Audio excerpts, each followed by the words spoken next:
It didn't take long for the food to arrive after he stepped out, and unlike the other times, I didn't argue when the food came this time. I ate like a starved animal. Well, I was starved, and I was also a higher animal, and I could see the look Damor, who brought the food, gave me from the corner of my eyes. I paid no mind to him. Amongst the both of us, one hadn't eaten in over 24 hours, and that person's name wasn't Damor. I reached for the glass of milk on the tray, and I gulped it down, sighing in relief. The rice and fish tasted heavenly, but I couldn't compare them to the one Aaron made for me years ago. It was so delicious, and I hadn't forgotten after so long. Perhaps it tasted better because I liked him. I burped and picked up the glass of water and gulped it down my throat. When I finished, Damor beckoned to a maid I didn't know was on standby, and she took the empty tray away. With the strength I got from the food I ate, I informed the man still in the room with me that I wanted to have my bath, and he led me out of the healing room and led me back to the one I first woke up in. I showered and changed into the clothes, waiting for me as I stepped out of the bathroom. They were my size, and I felt good in them. As soon as I was done putting them on, the door opened, and in came Ceci, holding Zion up in her arms. "Mommy," he called out happily, his arms spread out in delight. It thrilled my heart to know he had gotten over the picture of me that scared him off the last time. I would never do that to him again. I promise. My heart felt whole, and nothing in the world could compare to the joy I felt at this moment. Ceci set him down on the floor, and my baby ran toward me. I got on my knees with my arms opened wide, and he ran into it, his small arms wrapping around what they could while mine engulfed him. I didn't mean to get emotional, but that's what I ended up doing. Tears ran down my face, and I was unwilling to let go for the next few minutes that passed. Luckily enough, Zion didn't complain. He missed me too, and it made me happy. After what seemed like a lifetime, we pulled away and I lifted him into my arms. Turning to Ceci, I muttered a thank you to her. She smiled and shook her head as if it was nothing. It was everything. Holding my son for a few minutes after spending so long without him and almost dying in the process was the greatest privilege ever. "Daddy said you're okay now," he said, and his curious hazel lingered on mine. I nodded and kissed his forehead. "Much better, darling. Hope you've been great." He nodded, his hazel eyes flickering with happiness. "Good, Aunt Ceci has been teaching me puzzles. Ivan sings a lot and Damor doesn't talk much and Daddy reads to me." I beamed at him. Another child might experience difficulty adjusting to a new environment filled with faces they barely know, but Zion was unique in his way, and his change and contentment were fascinating. They were his blood, and it thrilled me to know he was getting along with them. "I'm glad you're happy, my dear boy." I kissed his head and brought him to bed. Zion stayed with me for their minutes before suggesting we take a walk around the compound. I didn't have a reason to say no, and so I agreed. Ceci was with us, and although her gaze moved to us at Zion's suggestion, she said nothing. I wore the slip-on and took his hand into mine, and together we made our way out. I asked him if he had gone out to take a walk before, and he nodded and admitted he had done that a few times with Aaron. Stepping outside, I realized the house I'd been in the last few days was an estate with fortifications like none I'd ever seen before. If I hadn't stepped out to have a look, I would not have guessed it. I saw other houses around the estate, but Aaron's was the grandest. There was also an iron bar fence acting as a demarcation between his house and the others, and so, despite being outside, I couldn't step out without permission or escort. This was a prison. It might not look like it, and might also look cooler than one, but in the end it was, and my son and I were trapped inside. Zion didn't think this was bad, and his experience seemed to differ from mine. He looked happy and excited, and perhaps more than he was with me. "Do you like it here?" I asked as we walked past the part outside the house where a large pool was. He nodded, looking all intrigued. "Yes, it's cool. Daddy is the best," he replied, staring up at me with delighted eyes. It made me happy to know he was bonding with his father, but I wondered if this wasn't taking him from me. I did not forget how Aaron's first move after finding out about Zion was to take him away from me. And this might be his way of getting what he wanted, taking my son from me. Bonding with him to the point where Zion would not feel my absence when he'd finally take him. He had enough money to buy Zion's affection and sway his love with material things, and some of these things I would never be able to give him. I want you to know that I will always love you and want you to be happy. He glanced up at me. I know that, Mommy. I smiled at him. Good, never forget. After spending over 5 hours outside, we returned inside and the nanny, Uwa, was already waiting to take Zion and bathe him. I wanted to tell her I could do it. Besides, I had done it for 5 years, but she told me it was her job. I didn't stop her. I figured she had been the one in charge of him since he arrived here. As evening approached, I moved to the window and stared through. I thought about my old life, Daniel, and my job. I really had a lot going on for me back at the University of Stanford. It was my dream, and being able to actualize it made me feel proud. My world had turned in a way that made me doubt if I'd ever make the impact I once told myself I would in this world. My mind wandered to Daniel, he being unable to reach me, and coming home and not finding me, and Zion would drive him nuts. I couldn't imagine what he must have gone through. I wish there was a way to tell him I was okay, but there wasn't. I thought to Dia and Greg. They were probably still on their honeymoon and won't have to bother about my disappearance for the next few weeks. Her parents, however, came to visit every week, and I didn't know what they would think when they didn't find Zion and me. The same thing went for Lionel. He would probably worry himself sick with a thought about where we could have taken ourselves to. I needed to go home, or at least reach out to everyone and let them know I was safe. I couldn't sleep.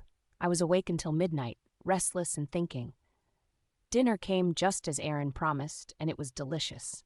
I ate in my room, and a few hours later, I retired to bed but didn't sleep. Countless and never-leaving thoughts clouded my mind, and it was none other than leaving and finding safety and sanity away from all of this. I felt stuck and needed an escape from everything. I wanted protection more than anything, but at what cost? Losing it all to Aaron? First, I'd lose Zion, and then my senses. Was it worth it? I sat up in bed and ran my hand over my face, wanting to step out, but knowing the door may be locked. After sitting and staring at it, I took my chances. I moved to the door and turned its knob. It opened to my surprise, and wasting no time, I stepped out. The hallway had no light, and I did not know where my legs were taking me, but I didn't stop walking. I couldn't remember the path Zion and I went through yesterday when we took a walk, but I wanted to get out, get air or something. I paused on my step when I saw a figure standing before me not so far away, and my heart skipped a beat. I hated not being able to tell who exactly it was because the Hart's brothers had almost the same body built, and the only way to differentiate were their voices and faces. However, this one before me hasn't spoken, and so I couldn't tell. I was still deep in my thought when I saw his eyes glow a shade of red in the dark, and my heart clenched in my chest. But I told myself it had to be Aaron. So far, he's been the only one whose eyes glowed red. The figure approached, and his movement didn't look like that of Aaron. I would know. I had kept my eyes of hate on him since I came here, and I'd watched him move a few times. Whoever it was, his movement felt less dominating, yet it terrified me to not know who it was. Despite this, I didn't move back or try to run away. I stood with my feet glued to the floor, though my heart skipped in fear. He transformed into a big black wolf with scary eyes, terrifying in his stand. This had to be a dream, I told myself. There was no way a human would become a wolf, but that was what just happened before me, and I wasn't hallucinating. This was what being a werewolf was, and I was still in denial because I'd never seen it live. He growled and climbed onto the wall to the left, and my stomach dropped when he ran swiftly over the walls as if it was nothing, his claws digging into the walls and creating a crack in them. He landed in front of me, and the terrifying growl, leaving his mouth, caused goosebumps to erupt over my skin. Thank God for an empty bladder, or I would have peed myself from shock. I took to my heels, running as fast as my legs could take me out of the house. The cold night gripped my skin, and the blue blouse and trousers I had on did little justice to prevent it. The wolf still chased after me.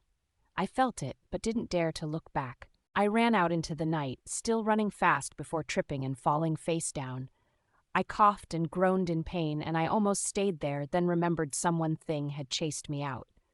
I flipped on the ground and found him approaching, a low growl leaving his mouth even as his blood-red eyes stayed on me. I swallowed and remained still. Perhaps this was it. This was my end, and nothing I would do would save me from it. I should have stayed inside. It was much safer there.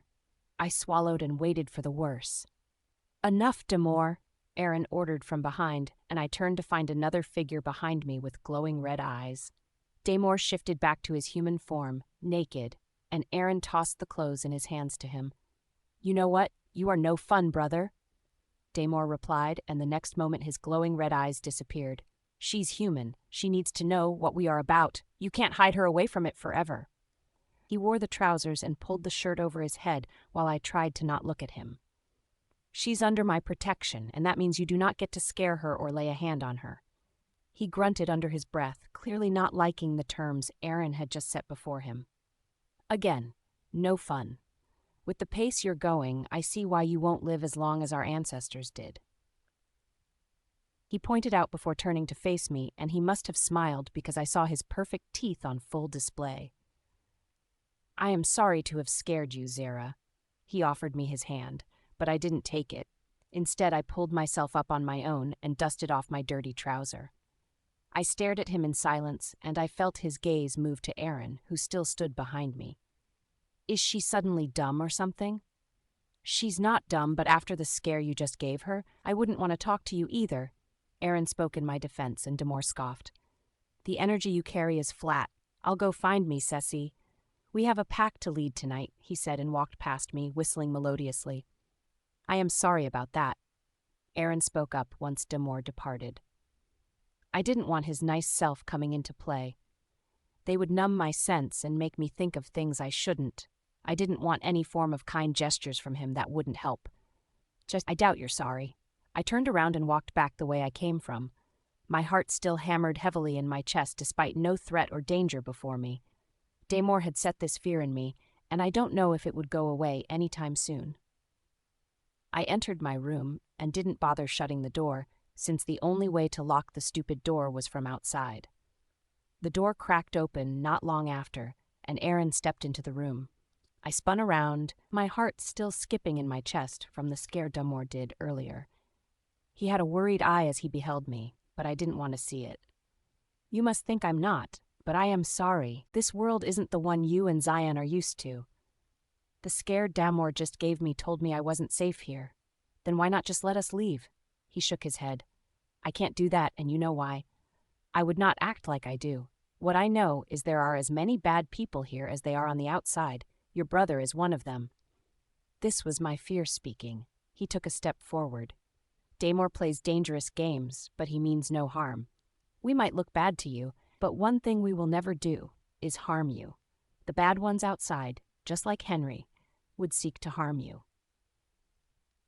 You do not know that. I think we both know that. I've lived in the outside world for 26 years of my life. It's been 5 years since I met you, and over 4 years since I had Zion. I have lived in peace and had never had my life threatened before. Not until you brought yourself back in, so in my book, you guys are the bad guys. For all I know, Henry was the only one out to hurt me. Henry was a pawn, says you." His eyes fluttered, and he dragged a deep breath. I could tell he was having a really hard time with this argument, but I would not let him have it easy. "I know you resent me, but you're smarter than the argument you're making. Maybe I am, and maybe I'm not. I just want to get back to my old life, to the way things once were when I was innocent and naive. There is no going back, Zera, not after what you've known, not after what you've discovered, and there is no safety, not when those who wanted you dead as still waiting for the next chance they will get. Why don't you let me be the judge of my own life? It is my life, the last time I checked. And you're the mother of my son. That automatically places you under my protection," he said in a flat tone, as if expecting no further argument, and that made me boil. "I don't need your protection." I snapped at him, charging toward him. He took a step forward to meet me halfway. "Strange you would say that. I didn't see you put up any fight when Henry had you in his grasp. You were defenseless, and you would have died if I didn't step in when I did. So instead of this continuous rebellion, how about some fucking gratitude?" He snarled at me. "Fuck you," I cursed. Red flashed in his eyes and he gritted his teeth. My heart skipped when he took another step closer and I realized how close to his reach I was. "You will remain here until I say otherwise," he said, and stormed out of the room, slamming the door hard on his exit. I ran over to the door and banged in it as loud as I could for a while and then pulled it open. I found Aaron still at the door facing me as if he had stood waiting for me. My breath hitched as once again our faces had come extremely close. "You're a nightmare, Zera. In case no one has told you that before, I want to be the first," he said, stepping forward, and this made me back away. "One minute you look happy and the next you're a walking chaos." I didn't want to be a nightmare or chaos, but he wasn't giving me much of a choice. My brow furrowed. "So are you just here to tell me that?" "Yes," he answered, his voice sounding anything but reasonable. "You have the natural talent of driving me crazy. Not a lot can do that." That was not a compliment, but my heart already decided to take it as such. "I just want my freedom. Is that too much to ask?" I raised a brow but spoke in a softer tone of voice. "It is when your freedom comes at the price of your life. You might hate me, I don't mind, but I am trying to keep you safe," he said, and I could see the exhaustion in his face. He was tired, and I wondered what could have gotten him to this point. Maybe I took him there. "I am tired of you acting like a spoilt brat and treating me like an enemy. I just want you safe. Things aren't as black and white as you make them out to be. I saved your life. I brought you here to protect you, despite knowing how much rebellion you embody. Still, I have kept you here to keep you safe because those who attacked you could come back to finish the job. We treated you of the poison in your veins and you would have died if you were left alone out there. All I have done has been for you." That's not what a bad guy does. That is what someone who cares does. And you might call this place a prison, but it's a haven. It's the only place your attackers can't come because they know we'll be ready. The least you can do is show a little appreciation. I didn't ask you to fight for me. Taking my choices away from me isn't what a good guy does. Well then, I'd be the bad guy. He turned to leave, and I knew he might not return if he did, not after everything I'd said to him. "You have to let me out. At least let me talk to Daniel." He probably is worried sick about me and confused as to where I am. He didn't turn back to me as he spoke. Once Ivan returns, he feeds us his discovery and tells us the next line of action. I will know what to do. And when will he return? He hesitates before saying, "He just did. Get rest. We have a long day ahead." I wanted to wait for Aaron's return to know what their conclusion was, but my eyes were too heavy to keep awake, and so I shut them. My lashes fluttered, and I glanced at the time at the lampstand close to my head to see 10 a.m. I had slept for over 8 hours. I sat up and slowly rubbed my head to ease the slight ache thereon. Thoughts ran through my head, and I wonder why no one woke me up. If Ivan had returned as Aaron said, he had brought the news that would determine my stay here. It's been a few days here, but I needed to leave and get back to reality. The longer I stayed here, the longer I lose sight of what was real and wanted what I shouldn't. It had been 8 hours since Ivan's return, and yet I had heard nothing. Maybe he came, saw you sleeping, and went back? That sounded like something Aaron would do. He might have seen me sleeping and figured I needed the sleep. He cared a lot, and it showed, despite my arrogance and rebellion. I needed to know my stand. I wanted to go home.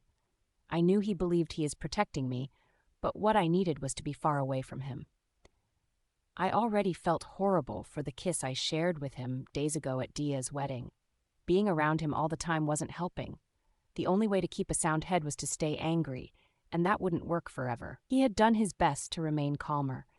It was good, and it reminded me of the Aaron I was with the weekend that changed my life. It didn't help me. It kept me thinking about him, even though I shouldn't. I had Daniel, and it wouldn't be fair if I ended up cheating on him again. Your mind is already doing the cheating. I stood at the window an hour later, staring through at the night sky, and wondering how long it'll take for Aaron to walk through that door and tell me how Ivan's discovery went. My patience ran thin, and it didn't surprise me. I never had the gift of patience growing up. I couldn't stay here while some people decided on matters that had to do with my safety. I walked to the door and pulled at it. It opened, and it was no longer a surprise. I stepped out and made my way through the hallway. I remember what happened yesterday in the hallway. Damore had scared the life out of me, but I told myself this would be different. I heard a voice coming from far away on the left side of the hallway, and I dragged my legs there, careful not to make a sound. The Harts were downstairs, and the discussion they were having had gone out of control from the look of it. The door of the study was open, and I stood hidden by the entrance door where no light was. It wasn't dark, but I stood hidden from the angle of the passage. Aaron was seated on the armchair, still in the gray long sleeve he wore last night. He looked less affected by everything that was going on. His mind seemed to have wandered off. "That is bullshit," Damore snapped, pacing around. He seemed pissed off at whatever was suggested by Ivan. "I say we attack. Draw the first blood. Show them why the Harts are not to be messed with." "Who do we attack, then?" "Because we do not know who was behind the attack, and for all we know it was an act by one who was out of control." Ivan, who also stood, spoke with much reasoning. "If we treat this mild, they will take us as weak," he growled.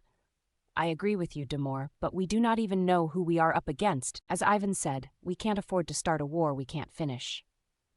Ceci spoke up in a calm tone. She sat opposite Aaron in the chair.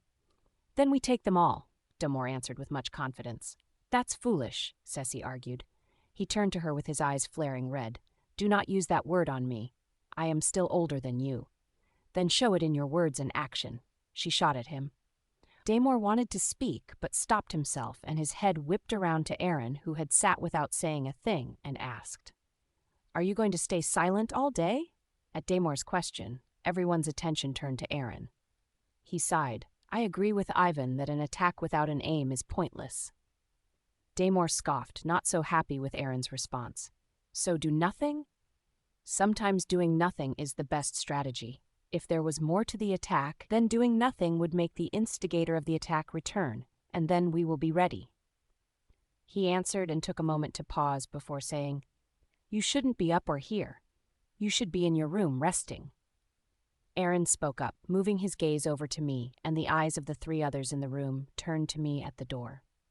"Resting isn't helping me, is it? Besides, this is about me as it is about the rest of you. My son and I were the ones who got attacked. I'm the one who almost got killed by the poison the attacker injected into my veins. Do not forget that," I said, stepping further into the study. Aaron nodded and rose to his feet. "Yes, how can we forget that? But right now, it's a matter of war and bloodshed, and I don't think you should be part of it. Like I said, my life was on the line twice, so pardon me for choosing to be stubborn." I moved closer toward them. "What are your plans?" "We believe the attacker acted alone," Ivan answered, and my attention turned to him. "That's bullshit, and only a fool would believe that." Damore interrupted with a still furious tone, and Ivan didn't like that very much. "Nothing is a coincidence," Ivan supported, "but we can't stage a blind attack. That would only leave us vulnerable to a war we can't win.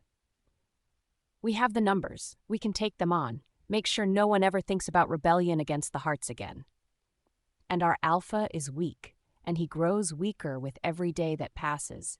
He didn't shift yesterday because that would have left him at the most vulnerable state.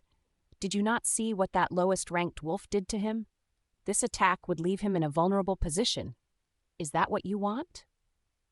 Ceci demanded with a voice half angry and half disappointed as she spoke to Damore. My eyes traveled over to Aaron, and I found him looking anywhere but at me. The look on his face said she told the truth, and my heart went to him.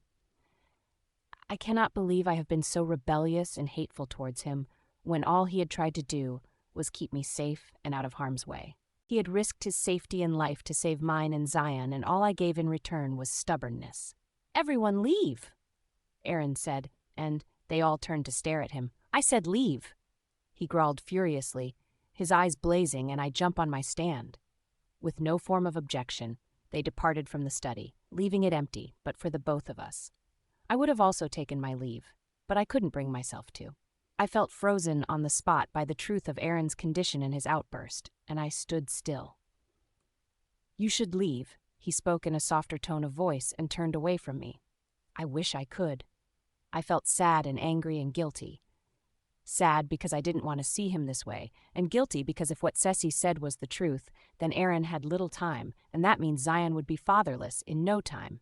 A week or 2 weeks ago, the very thought of Aaron disappearing from our lives would have given me so much joy I would have thrown a party.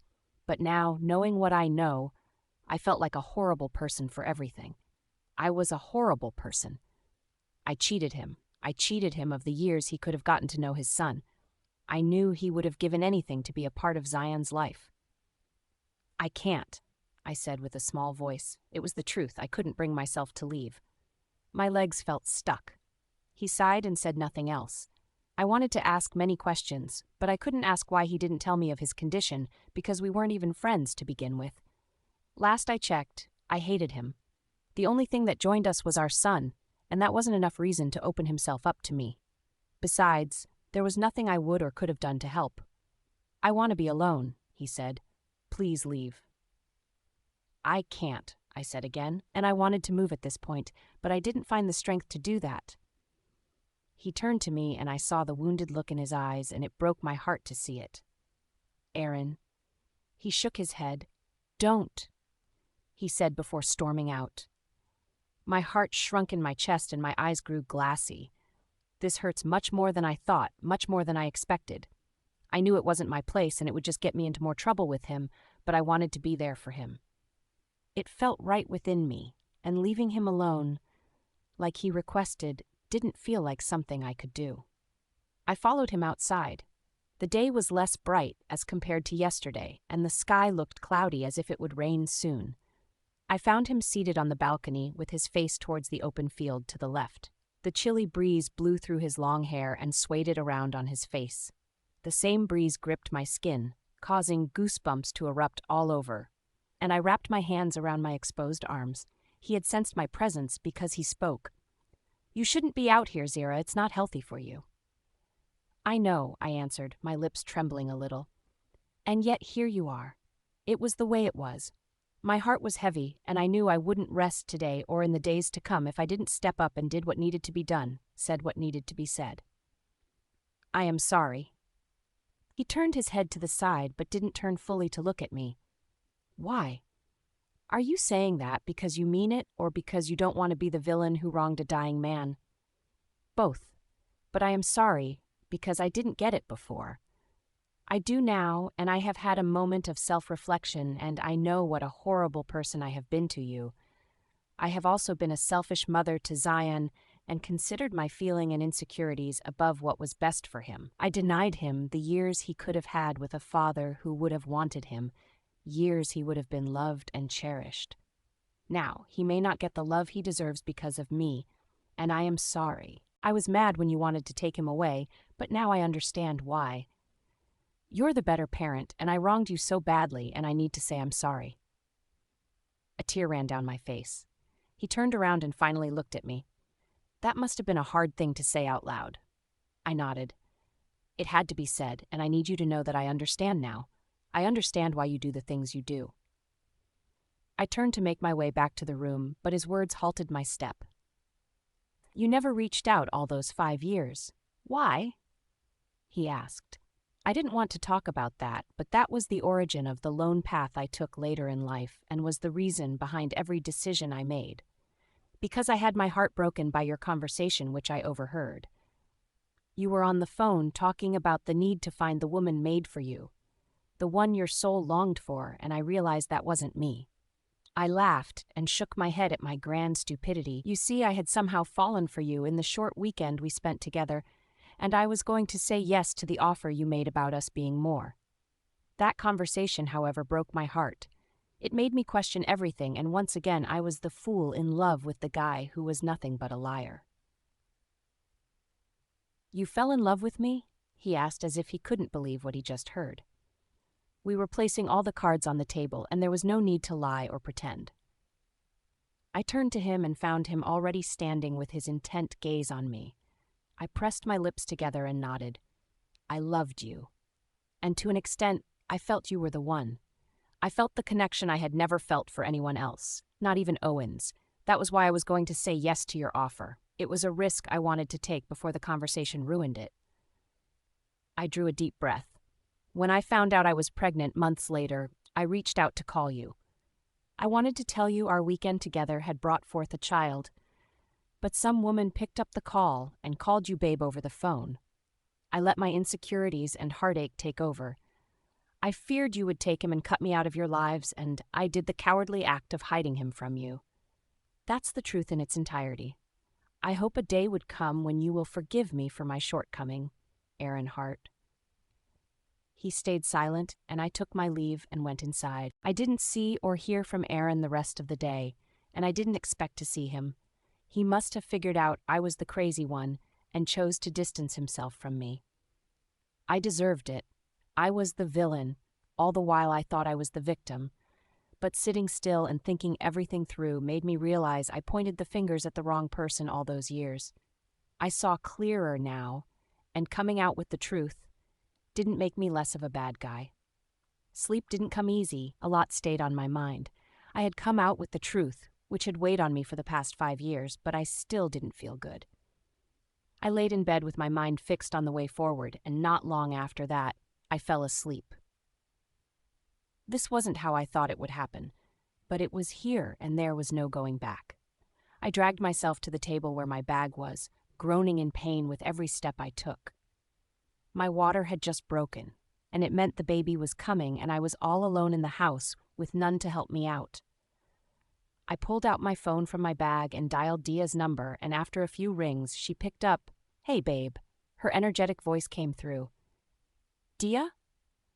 I dragged out faintly, dragging my feet over into my room and picking up the already packed baby delivery bag seated in the drawer. I hung it over my shoulder, and then I picked out a coat. "What's wrong?" Her tone switched to concern in a second. I dragged a sharp breath. "My water just broke," I told her, and I felt quietness from her side. I was not ready for delivery yet.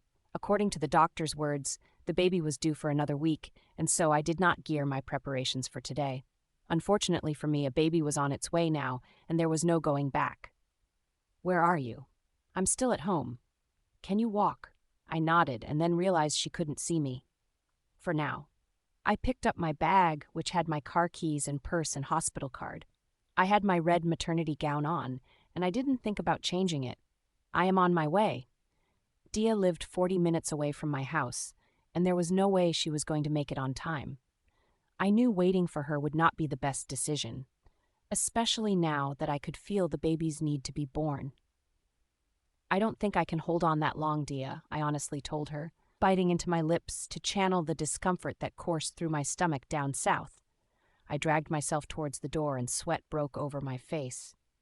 "What will you do?" "I'm going to drive to the hospital. The neighbors have all gone to work or school, and I'm the only one at home. The longer I wait, the longer our life would fall in danger. I need to go." I explained to her, surprised at my strength in all of this. I exited the house and locked the door before walking to the car. The discomfort had multiplied in the last few minutes, and I worried if I'd be able to drive to the hospital this way. I had to try, for both our sake. "Meet me at the hospital, Dia. I think that's the best option for you." "Okay, please be careful, and if you see anyone, ask them to help you." "I will." I tossed the phone onto the seat and turned on the car before driving off. The traffic on the road was lesser than usual, and I navigate through the cars, but I was running at high speed, and I knew it was only a matter of time before the police took notice and chased after me. I didn't care. My brain was now becoming hazy, and I needed to get to where I needed to be. If I didn't get there, I might end up dead. I heard the police siren go off behind my car. "This is the police. Slow down your car," I heard, but knowing the hospital was just 5 minutes away, and I might not even make it there at this speed, I didn't do as I was told, so I sped up the more. The siren followed behind, bearing off. "This is the police. Slow down your car." The warning came again, but I didn't do as I was told. I couldn't. I took the turn that led to the hospital and drove my way to the parking lot, not even bothering to park my car where it was necessary. I turned off the car and my hands dropped from the starry wheel to my side, exhausted and unable to think straight. "This is the police. Step out of the car." The announcement came through the microphone, but I couldn't do it. I couldn't even move. All I could do was sit and wait, and in my waiting, I felt my life fading away and my breathing growing faint. My eyes blurred up as they slowly shut. The voices faded away and I heard nothing else. When I woke up again, I was spread out on the delivery table with lights fixed on me and the doctors standing around and above me. "Welcome, Miss Adams. We are so glad to have you join us," the old male doctor with gray hair said with a warming smile. My dear lingered, and even his warm smile couldn't divert it. "My baby," I started, but didn't finish my words. He nodded, his warm smile lingering and bringing out the wrinkles around his eyes. "Your baby is safe as he should be, and you are too, but we will have to perform a cesarean section on you to save both yours and your baby's life." I nodded, but fear remained, and he saw it in my eyes. He picked up the cutter, about to proceed with the operation, when I felt a tug in my stomach and a painful but uncontrollable shift on the inside. My hands clench onto the sides of the delivery table, afraid of what was happening. And the doctor saw it too. Sweat broke over my face as my body began contracting, and my body grew rigid. "What's happening?" I asked in a scared tone. "Your body is moving to deliver all on its own," the doctor replied, and immediately he dropped the cutter and moved to settle between my legs. My eyes fluttered in bed to realize it was all a dream, more of a memory of the day my son Zion came into this world. He was my miracle and saving grace. I didn't know where the strength came from that day, but it came, and in less than 10 minutes I went into delivery. I delivered a healthy living boy. They then ran a test on both of us to check out our health and body, and they found we were perfectly sound. The doctors had no words to explain what had happened and said it could be only a miracle. They concluded the baby had healed me and strengthened my muscles somehow before he was delivered, and though it made not much sense, I accepted it as the truth. He was my angel, and I know he would watch over me always. End of Part 3. Part 4. Either I saw Aaron in my room, sitting on the other corner of my bed, or I must have been dreaming. But when my eyes cleared up, I saw that indeed he was on my bed, sitting with his back facing me. I pulled myself up to sit down and slowly rubbed over my sleepy and swollen eyes before calling his name. "Aaron? Did he miss his road or something? Because last I checked, this was the room I've been in all this while, right? Or did I miss it? I waited for you after that weekend." He spoke as if he knew I was already awake and able to comprehend what he was saying. "At first, I thought you needed the time to think and find out what exactly it was you wanted, and I was willing to wait. But days turned into weeks and weeks into months, and I realized perhaps you have forgotten about the weekend, forgotten about us, forgotten me. Perhaps you weren't the one, and I had to move on as well. It was what I needed to do. My existence depended on it," he explained, and I had little clarity on what he spoke about. Still, I didn't interrupt him. He rose to his feet, sliding his hand into the pocket of his black trousers before turning around to face me. "You are right. I spoke about my soulmate on the phone, but I think things happened quite different from what you remember," he told me, and I realized he spoke about the conversation he made over the phone years ago, which I had overheard. "Before coming to your town, I was in search of a true mate. Every werewolf needs one, and it's an important part of an alpha's life. Some alphas more than others, but after I met you, I was certain you were the one. I believed that with the whole of my heart and being. You completed me. Everything made sense with you. You became the one thing I needed to gain clarity, and when I was on the phone with Ivan, I spoke to him about it as well." He paused as if expecting an interruption, but I didn't interrupt. I wanted him to speak. I wanted to listen. He was to support me in finding a mate, and when I believed it was you, I had to let him know. I can show you the conversation that really took place that morning if you want to have the whole truth. I didn't know if I was ready for that, but I wanted to know. A part of me felt it needed to. His discussion with his brother was the reason I had my heart broken that morning. It was the origin of the path I ended up taking much later, and I wanted to know the truth for myself. I dragged a shaky breath. "Then I want to see it," I answered, and he took a step towards the bed. My heart picked up its beat, and I tried to control it somehow. His smell was intoxicating and alluring, and the closer he got, the weaker I became. He sat facing me in bed and his eyes stayed on mine while mine did their best to not give off too much vulnerability. He placed his hand on my head and my stomach fluttered at the softness of his hands, and how his tender touch caused weakness all over me. I tried to fight off the urge to lean into him because that would not be good. He slid his thumb from my forehead to my temple, and in the next minute I was back in the penthouse where I spent the weekend with him. He was on the balcony, wearing the same white round-necked polo and blue jeans that morning, and I was there with him as well. I asked her to stay. What did she say? Ivan's voice came sharply over the phone. It felt strange that I could hear Ivan's voice clearly, but then I figured it was made possible because I was in Erin's mind, reminiscing this. She said she'd think about it, but told me she liked the idea. I think that's a positive mark, he said, and I could feel the little excitement in his voice. Well, at least this would make up for you disappearing in the middle of a consultation. Ivan sounded a little pissed at Erin. He ran a hand over his hair. I needed to find her, Ivan. You, of all people, should understand. I don't think I'd find a genuine sense of belonging or even survive without her in my life. We belong together. He said, but his words didn't match his voice. Ivan picked it up over the phone as well. Then why do I still feel the linger of skepticism in your voice? He sighed. She's human. The words made my heart tighten. The line went dead, and I knew Ivan was thinking of what Erin had just told him. After much silence, he spoke. If she's the one, then it wouldn't matter. Erin pulled his hands away from my temple, and I snapped back to reality, gasping for air. I didn't think what just happened was possible, but a lot of things that had happened in the past few days were impossible, yet happened. I knew what I saw and heard, but I couldn't trust it. I glanced up and found Erin's gaze still on me. Why should I believe you? For all I know, this is your way of showing me what you want me to see. I have no reason to do that.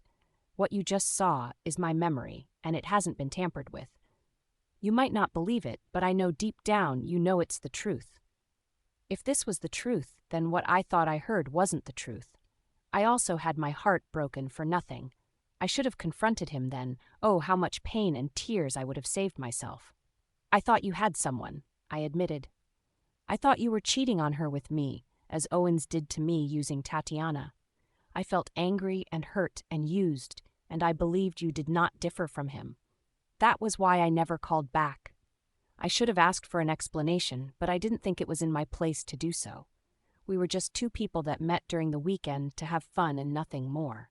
I wasn't your girlfriend, and so I kept my anger to myself and moved on instead. I never lied to you, Zera, and I never will. I nodded. I know that now, and I wish I had known that before. Things would have been so much different. I know that now, I told him, and when his hand moved down to stroke my face, I leaned into him to get more. I felt a calm I had not felt in a long while, and I wanted to get used to it. It was the peace the truth brought, and it felt better than I thought it would. This felt real. Staying this way, being with him this way, felt more real than everything I've experienced in the last few years. My heart was back beating for him like it had 5 years ago, and there was no stopping it. His thumb rubbed small circles on my cheeks, and my shivers ran through me, awakening reactions and responses to him. I leaned in to kiss his lips, but pulled back when I realized I had Daniel. I couldn't do this to him again. It didn't matter what the truth revealed. I was with someone else now. Someone who was still out there, probably searching for me, and he didn't deserve to be cheated on. Besides, I didn't know what Erin's life had been like in the last 5 years, and I could not assume he had waited since then. I bit my lips and pulled back, shaking my head. Thank you for telling me the truth, Erin, and I wish things had happened differently. Yeah, me too, he agreed before pulling his hands away, and I immediately missed the touch. With Ivan's discovery, I see no reason to keep you here, so I will let you go home today. Just when I was starting to not hate this guy and things get better, he kicks me out. Oh, was all I could say. A tiny part of me wanted to stay a little longer, but I have fought for my freedom since I found myself here, and it's only right I take it with joy. I nodded. Will I get to leave with Zion? I asked, my heart beating in an unsteady beat. I wanted to be with Zion, but I couldn't tell if I would have my wishes granted. Last I checked, he belonged to the two of us. There is no reason you shouldn't, he answered, a smile coming to his face and his dimple appearing. Why are you being so nice to me? I'm not the best person, and honestly, I would hate myself too if I were you. I could never hate you even if I tried, Zera Adams. And why is that? Someday I will tell you why, just not today. He rose from beside me and I wanted to hold on to him and tell him to stay a little longer. I think you should bathe and get ready. I will tell Uwa to get Ivan ready as well. The door shut behind him, and I groaned in pain at what I could have had. He'd always be the one that got away. 3 hours later, I was in a red polka dot sundress that reached my knee and a pair of black slip-on I found in the wardrobe, which was the perfect match. I figured Aaron had gotten them for me because they fit so well. My curly hair I make into a ponytail, and once done, I stared at myself in the dressing mirror one last time to make sure I looked okay. I did, and now the next was waiting for Aaron to call for me. Leaving gave me a bittersweet feeling. Bitter, because it meant I wouldn't have the hearts around me anymore, especially Aaron, and sweet because this was what I always wanted. Not long after I finished dressing up, the male servant Blake came to usher me out of the room. I came downstairs for the second time in the days I've been here, and I found the 3 younger hearts standing close, waiting. It warmed my heart to know that despite the chaos I caused while here, they were still here to say farewell. Promise you I'll visit? I asked with expecting eyes as I stared at Ceci, who smiled widely. Our circumstances these past days didn't give us the time we needed. However, there was a lot I wanted to learn from her, and I wanted to keep her close and build our relationship. She nodded. I will. I can't go anywhere, not when Zion already has my heart, she answered, smiling and fondling Zion's cheeks. And you? I asked, staring between Damore and Ivan. Sure, you've got some balls, and I'd like to learn from you. Zion is furthermore the cutest heart so far, so yes, I will visit. Ivan answered with a broadened smile that made his blue eyes sparkle. I never thought I'd say this, however, it needs to be said, so thank you. Thank you for everything. You're the best aunt and uncle Zion could have ever asked for. This made them smile. Ready? Aaron asked, returning to the living room. I turned to him and nodded. We are. Ceci handed Zion over to Aaron, and he balanced his son his left arm. Zion waved at the 3 hearts, and I saw his eyes grow glassy, and it broke my heart. He probably believes he will never see them again, and I did not know how to begin by telling him that wasn't the case here. I wished I could take them with me just for today. Can we come along? Ivan asked, as if reading my thought. Aaron hesitated, but when he looked at me, I nodded, and he nodded as well. Sure, come along, but no trouble. Ivan was the happiest, and he stepped forward, taking Zion from Aaron's hands and heading out while the little boy giggled happily. You sure about this? Aaron asked with a little skeptical voice. It's what Zion wants, and from the look of it, he is ecstatic. I tapped his shoulder and followed Ivan and Zion out as well. The red Benza Jeep was already waiting for us outside the house, and we all got in. Can I use your phone and make a call? I asked Aaron, who now had the key in the car's ignition. I wanted to reach out to Lionel and tell him I was coming home. I had misplaced my phone during Daya's bachelorette party, and I haven't spoken or reached out to anyone since then. I knew they would be happy to hear from me and learn I was okay today. Without arguing, Aaron handed me his phone, and I dialed Lionel's number. He didn't pick up, and I tried again. He didn't pick up, and I felt uneasy with thoughts in my head. I called Daya even though I knew I was interrupting her honeymoon, but I had no other choice, and I hoped she would pick up and not be mad. After the first ring, she picked up. Hello, who's this? Dia, it's me, I said, and I felt her exhale sharply. Zera, my goodness, where have you been? Lionel has blown up my phone in the past few days, being worried sick because he couldn't find you in Zion. At first, I thought he was joking around, then I realized he wasn't. I almost canceled my plans for the honeymoon. I'm glad you didn't, Daya. I am fine. I lost my phone. How's Greg? He's fine. Still passed out on the bed. I blew his mind out last night. I heard chuckling from the back seat, and I knew everyone in the car had heard what she said, even though the call wasn't on speaker. I knew their hearing ability had made them listen to what Dia was saying. I turned to Aaron and found him chuckling. Is someone there with you? I'm hearing noises in the background. Daya's suspicious tone came up. I shook my head, then realized she wouldn't see me. No one. Why did you ask? Nothing. Has Lionel reached out to you since yesterday? I've tried his number twice, and it's unreachable. He called a day ago to ask if you've reached out, but I have heard nothing from him yesterday and today. Okay, thank you. I'll keep calling him then. Do that. I'm glad you're okay. Please take care of yourself and Zion and stay safe. Send my love to him, okay? I will, I answered, and the call ended. Then I turned to the people seated in the car with me. You do not listen to people's calls. It's not right. I scolded them with a stern voice. It was wrong, and I would know. I did that 5 years ago, and look where we are. They all mumbled inaudibly, sorry, and Aaron wouldn't stop chuckling. And that was getting to me. Is something funny, miss? My brow shot up. He shook his head. No, ma'am. He replied just as expected. I returned my focus to my phone and once again dialed Lionel's number, and after a few rings, it went through. Hello, Lionel? I called out, immediately relieved to have gotten an answer. Oh, thank goodness, This is Shamsi, came the unknown feminine and fragile voice of the stranger now in possession of Lionel's phone. Shamsi? I repeated because the name didn't ring a bell in my memory. Lionel's girlfriend, she added, to clear my curiosity. Oh, he's gotten a girlfriend within a few days. My brother is fast, I'd give him that. He said it and he did it. Good for him. Who are you? She demanded, snapping me out of my silly mind. I'm Zera Adams, his sister. Where is he? And do not tell me you also blew his brains out. Oh, her voice dropped in its tempo.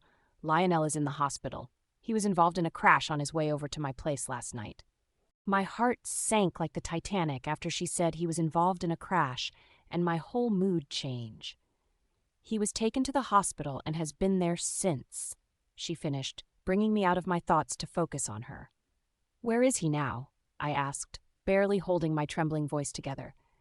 I saw Aaron stare at me from the corner of my eyes with worried eyes, and I knew he had heeded my warning and wasn't listening to this call.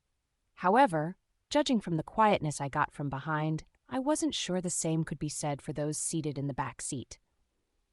St. Louis General Hospital, she replied, and my brain did a mental location of the hospital and realized it addressed was at Beverly Hills. I nodded. I'm on my way. I ended the call and turned to look at Aaron. Where? He asked, not waiting for the rest of the story. He must have placed his conclusion based on the change my expression took and realized I needed to be somewhere. He just saved me a lot of stress with words. St. Louis General Hospital, Beverly Hills, I answered, and without another word, he turned the car around and drove in the hospital's direction. We got there after 6 hours' drive, and I got down and raced inside. I didn't look back at Zion because I knew he was in safe hands. I ran into the hospital reception with a heavily beating heart and approached the nurse behind the counter having the name tag Rose. She was writing something down in the book before her, but as soon as she saw me, she dropped the pen and gave me her undivided attention. Good day, I greeted despite my desperation. Good day, ma'am. What can I do for you? She asked. I'm looking for my brother. His name is Lionel Adams. He was involved in a car crash and was brought in here last night. Okay, hold on a bit, she said politely, and while I waited, Aaron came to stand beside me. He's in Ward C, down the ICU hall to the left. Thank you, I told her, and hurried my legs in the direction she just told me. I came to Ward C and pushed it open. The room was a medium-sized room painted white, with a heart monitor on the left side of the bed, close to the window, and a drip hanging on an iron stand close to the right side of the bed. Lionel was on the bed with a bandage around his head and a cast covering up his arm. His face appeared pale and swollen, and his lips busted open, and I was certain it was from the impact of the crash. A woman I didn't know stood beside him in bed, and I was certain she must have been the one who picked up the call hours ago. My heart clenched in my chest at the sight of him, and for a moment there, I forgot to breathe. His attention was on Shamsi, but his head soon turned to me, and hers followed right after. His eyes grew warm on seeing me, and mine remained glassy. Zera, he called out to me with a faint voice, and I raced to stand beside him, Lionel, I said, and a tear rolled down my face. I reached for it and wiped it off, sniffing the rest inside. Zera, I've been worried sick about you. He spoke up, affirming Daya's words over the phone earlier. I pressed my lips together and nodded. He had every right to be. A week without being able to reach their loved ones would give anyone a scare. I'm sorry, I lost my phone at Daya's bachelorette party. I didn't get to recover before the attack, and rescue happened, and here we are, many days later. What happened to you? What sort of crash was it? His lips paused as if he was in deep thought. It came out of nowhere, sis. I was on the right because the light was green for me, and so I was going, and this car just came out of nowhere, slamming into mine and sending both of us somersaulting off the road, he said, and I felt the fear in his voice. The police said there was no one in the other car, no bloodstain, no forced exit from the car, and no trail. Shamsi added, but did not sound convinced about it as well. That can't be true. I saw someone, a guy in a black shirt and red hair. I was not in any drug, neither am I making it up, he said, his eyes staring into mine, hoping I believe him. My hand tightened around his. I believe you. We will get to the bottom of this, I promise. The police thought Lionel could have been under the influence, but the tests they ran showed that he wasn't. He's in sound mind, but they can't prove his theory without evidence. That's what I came in to tell him before you came in. She explained and then turned to pat Lionel's head tenderly. I thought I was going to die. Perhaps my time is near. He trailed off, and I took his hand into mine. Listen to me, Lionel. You will not die. Not now. Not soon. We need you here with us. Zion needs you, I need you, and you still have a long way to go with us. He nodded slowly, and I kissed the back of his hand. Zion is okay, isn't he? He is. He's outside, I answered, not including those who he was with. I would reveal everything to him in its time. I will get a phone before going home, and I will send you the number. So you will have it, I said, and then lifted my head so my attention fixed on Shamsi, who had gone quiet. Thank you. She shrugged. It's what I would have done for anyone. Luckily, he isn't anyone, which makes it even better, she said and smiled down at him. I stepped out of the ward and I tried to wrap my head around everything that Lionel told me. I believe him, but the police report and his words did not tally. I knew one of them had to be lying, and I knew Lionel would not lie about this. With Lionel's history of substance abuse, it would take the police a longer time to get to the truth, despite him being clean now. It wasn't fair to him, but that was what we had to deal with. Ivan's discovery concluded that Henry acted alone in his attack, even though snapping the way he did without a cause made no sense.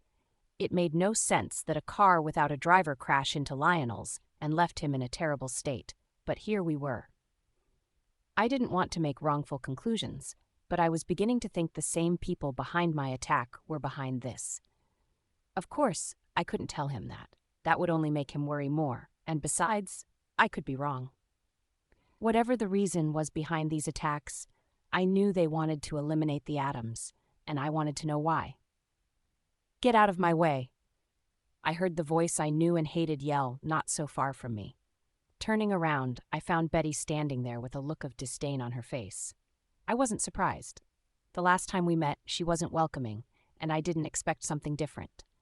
If it were up to me, I would live my life and cut off things that would make us meet, but it wasn't up to me.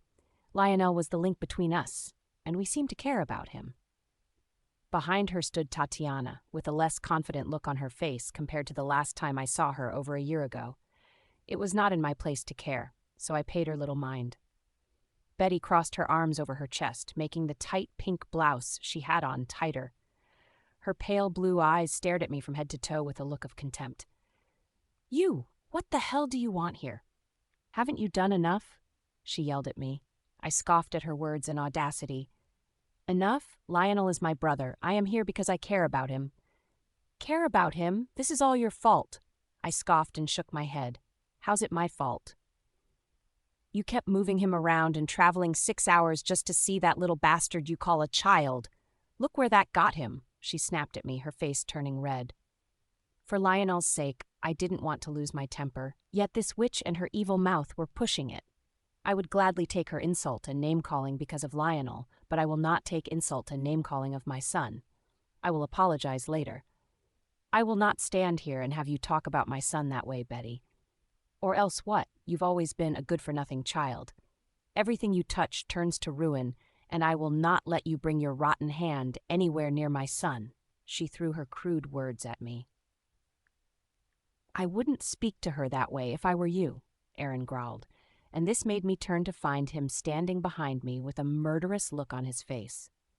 Her eyes flew to Aaron, and whatever she saw terrified her before she turned her attention to me. "Who the hell is this?" Her voice lost the strength it had when she spoke down on me earlier. "Daddy!" Zion called out, running towards us with a packet of biscuits in his hand. Aaron smiled, bent down and took him into his hands before rising. "Look what Ceci got for me," he said, shaking the biscuit in his hand. Aaron's eyes widened dramatically, as if he wasn't boiling with rage a moment ago. "Well, did you tell her thank you?" Zion bobbed his head. "Yes, Ivan would get me ice cream next." Aaron raised a brow. "Did he say that?" Zion nodded and giggled. "He wants to be my favorite uncle. Do not let him eat too much of that," I told Aaron. He nodded. "Yes, ma'am," and took Zion away from us. I walked my attention to the mother and daughter who still stood before me, and I took a step toward them. I should have said this the last time we met, but better late than never. The only thing that joins us together is Lionel, and I will always be here for him because, unlike you, he understands what it means to have a family. But this would be the last time you used a disrespectful tone or words on me and my child. If you see me and you have nothing good to say nothing at all. Act like we do not exist, and I will do the same. I wouldn't tell you what I'd do to you the next time you think about disrespecting me. With that said, I brushed past her and made my way out of the hospital. I came out of the building and towards the parking lot where Aaron had parked the car earlier, and I saw him there holding on to Zion while talking to his siblings. It was nice to know that some people understood what family was and valued it, unlike mine. At least I still had Lionel for support and comfort, no matter how bad it gets. They noticed me approaching and they turned to look at me. Aaron was the first to speak. "Hey, you okay?" The concern in his tone made my heart flutter, and I nodded. "I am. Thank you for earlier." I flashed him a smile. "I did nothing." He brushed it off casually. "It was enough to scare the life out of Betty, and that was enough for me." I said to myself. I nodded, then turned to Ceci. "Thank you for the snacks. I didn't plan for the detour we took. It just happened, and I was so concerned about my brother, I forgot about my son. It's fine. We've got you always." She assured me with a confident voice, and that was enough for me. Their eyes wandered off, and I wondered who had taken their attention for a second. I turned around and found Tatiana standing there, looking as if she wanted to talk. I paid her little mind earlier because my focus stayed on her mother. But now I could. She had on a polka dot dress which stopped mid-thigh and enhanced her curves. Her straight hair was in a messy bun, and I figured a lot had changed with her because the Tia I knew always had a thing for looking perfect. That Tia seemed different from this one. Unlike the last time, she wasn't with Owens, and that was not a surprise to me. It was only a matter of time before their perfect union made in backstabbing heaven came crashing down. Yes, I said it. Was she here to finish what her mother started? Because heaven helps me. I would give her a dose of the venom still left in me. However, she didn't look like she wanted to say any mean words. She looked scared. Any sane person would be. Behind me stood 3 tall men and an equally terrifying woman. Only a fool would mess with me. "What do you want, Tia?" I crossed my arms over my chest and stared at her squarely. She hesitated, scared and uncertain. "I just wanted to say sorry for what happened earlier, and also for the many years of torment you went through. I never got to say it or acknowledge the role I played, but I know I was wrong on so many counts." I doubt she was sorry.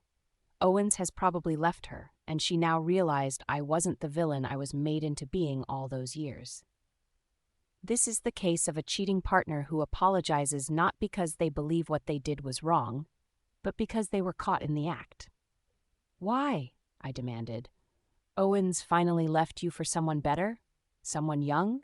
And suddenly you realize Zera wasn't the monster who couldn't keep her man happy?" She pressed her lips together and her eyes grew glassy. I had hit the nail on the head. She looked miserable now, and I almost felt pity for her. I am sorry for everything I did to you back then. I hope you can forgive me, she said, and a tear slid down her face. I never held it against you. Like I said over 5 years ago, I lost nothing, so I let it go. I believe I deserve better than what I got with Owens, and I hope you come to that realization someday. She nodded, wiping at her teary eyes. Thank you so much, Zera. You are a better woman than I'll ever be, she said, sniffing pathetically. You're welcome. Can I hug you? She asked, with hopeful eyes. I nodded, not even thinking her request through. Sure you can. She threw her arms around me and hugged me tightly, and the act made my heart hurt a little. I couldn't remember the last time she hugged me. After my father's death, Betty must have told her something to steal her heart away. I became the bad guy, and she barely spoke or interacted with me. Yes, she clung to me when she needed something, but when she got it, she was gone. This right here, however, wasn't forced or manipulated. It was genuine, and it made me realize what I had missed for so long. She pulled away and took her leave while I stood watching her go. I turned around and found the heart staring at me, and I frowned. We didn't listen in on your conversation.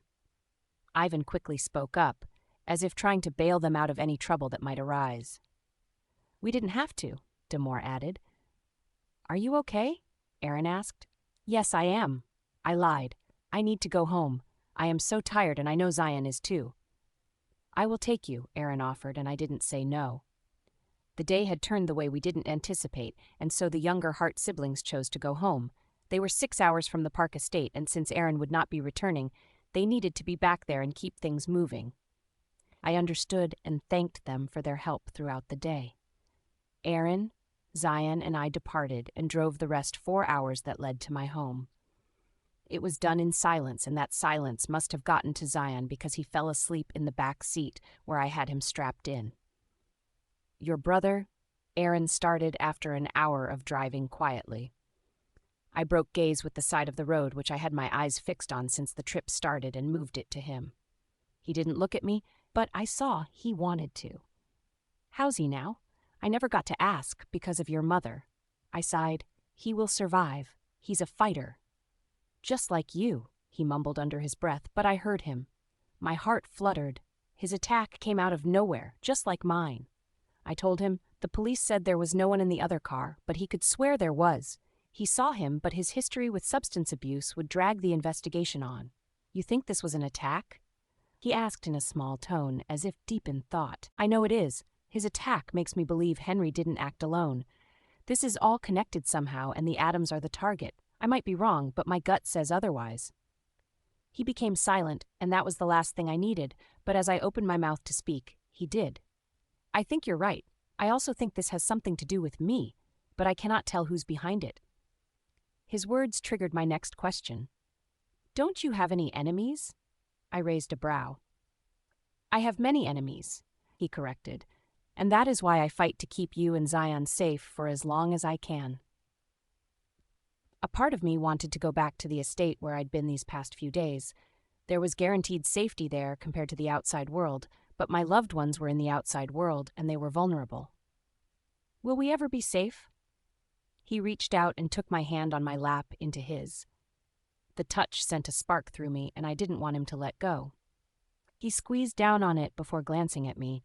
I swear to you that you will, even if it's the last thing I'll do. We arrived home, and Aaron carried the still sleeping Zion into his arms and rested his small head on his shoulder, and we both approached the house. The little boy must have felt the change because he woke up and his dull eyes lingered on me. Mommy, yes, my love. Are we home yet? I bobbed my head. We are going in now. We are going in now, and opened the door, and I followed him inside. I'm hungry, he whined. I know, and I will get you something to eat in no time. I reached out and ruffled his hair. I felt exhausted from the stress of today, but I had to put him first and put his needs above mine, like always. Okay, Mommy. My eyes strayed from him and moved around the room. I haven't even taken the time to notice the massive change that had taken place in the room, and now that I had, I realized nothing changed. Everything was the way it used to be, and it felt as if there was never an attack to begin with. Aaron had spoken about taking care of what happened, but I never thought far about what that would be like. The center table, the couch, and the television, and even the walls had been fixed and made to appear the way they always did. Aaron's memory of how things were around the living room surprised me. Still, it didn't take the image of what happened away, and every corner of the room made me recollect the horror. I remembered being attacked from the kitchen and trying to run out into the parlor. I remember my hand getting caught by Henry, and I remember losing my balance and falling to the ground. Then after Aaron came in and I got Zion out of his room, I remember turning away to face the door as the attacker approached, and I prepared for the worst. My body grew stiff and my breathing became unsteady. I was shivering at the memories the house had. It was a terrible one. I wrapped my hand around my arms and gently massaged them. "You could stay in a hotel if you're not comfortable here," he spoke up, pulling me out of my thought, and my eyes turned to look at him. He must have seen the much effect the house had on me and wanted to help. "How long will I keep running?" I raised a brow. "For as long as you have to," he answered. His offer was generous, but I couldn't afford it. "This is my home, and I got it from working hard and being exceptional. I will let no one drive me out of it." I answered, and he nodded, understanding my point, and he didn't argue. "Ah, yes, but they can drive you insane in it." I guided my legs to the kitchen, and I stared through at the pots and plates, also intact, as if nothing happened. I jumped when I heard a crash in the living room, and I raced out to see Aaron standing there with apologetic eyes. He had dropped the empty vase close to the television stand, breaking it into tiny pieces. "It slipped," he mumbled, and I sighed and turned from him. I wasn't ready to be here, and I didn't want to take his offer and stay in the hotel either. It wouldn't solve any of my problems. No matter how much I hide, I'd still need to return and face reality at some point. "I can't stay here," I said, kicking off my shoes.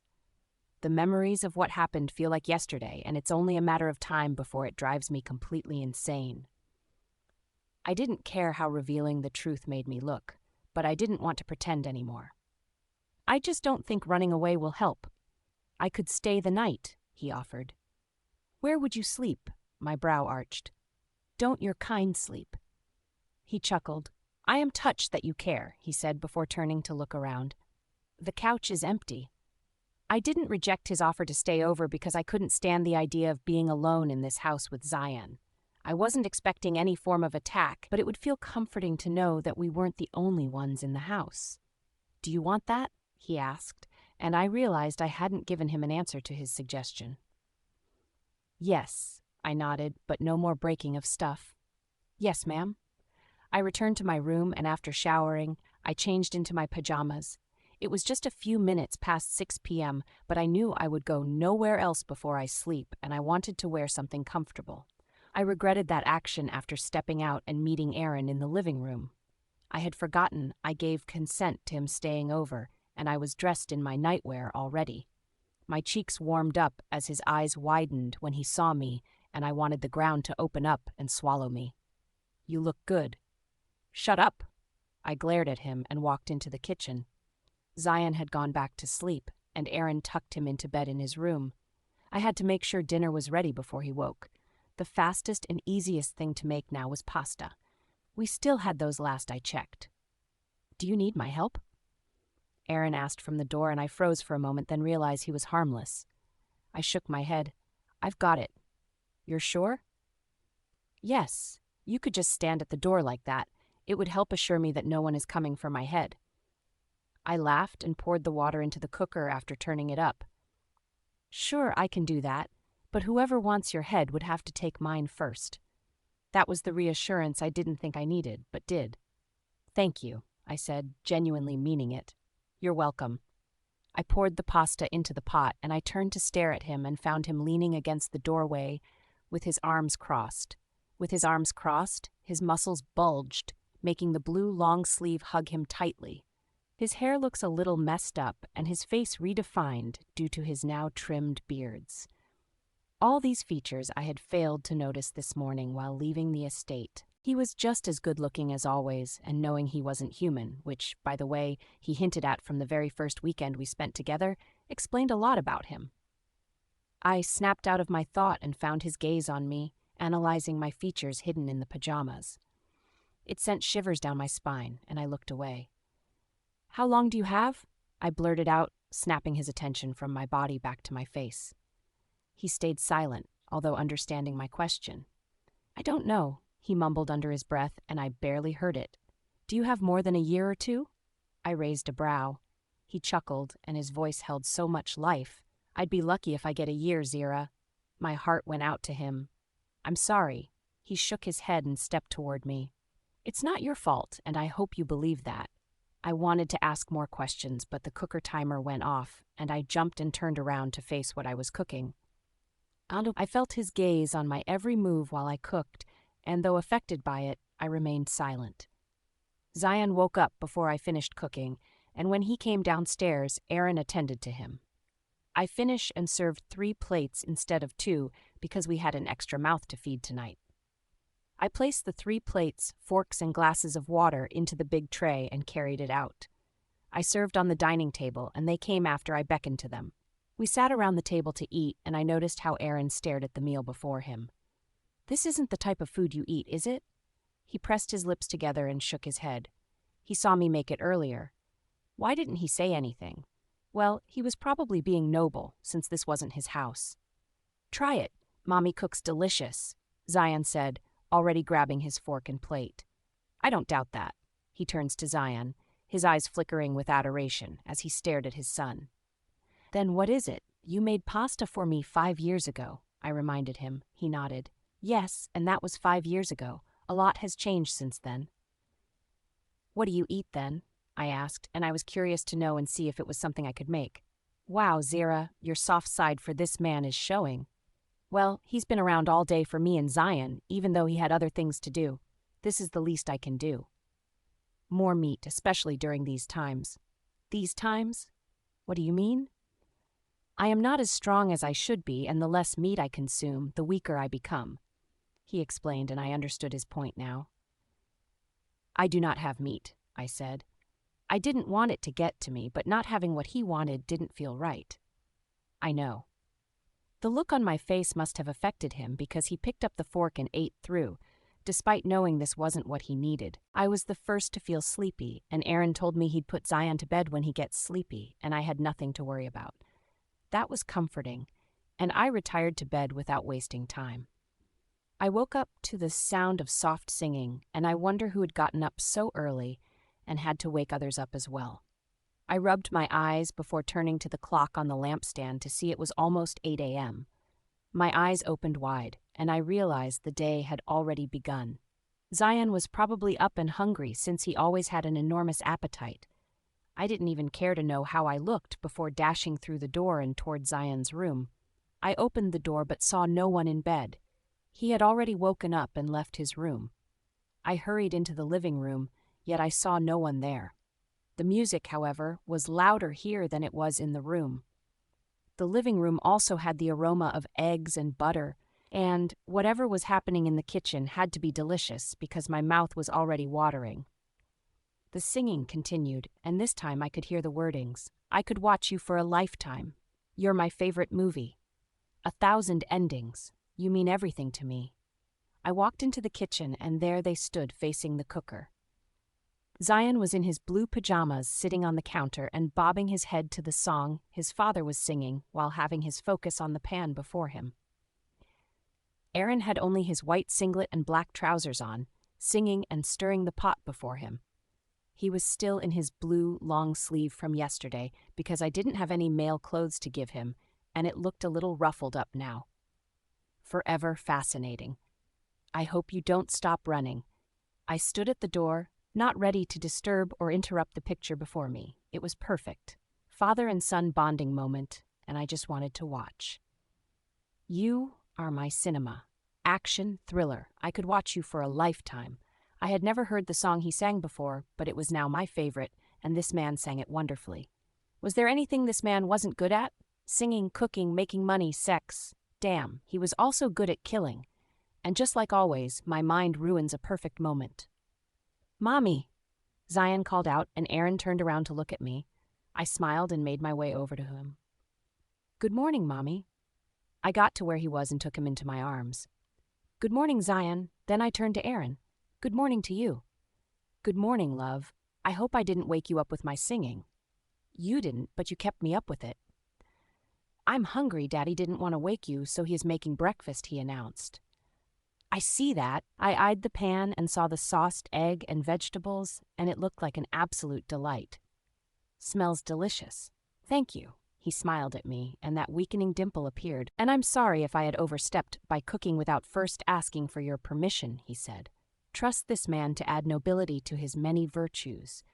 You didn't and never apologize for doing what's right for Zion. I'd always understand."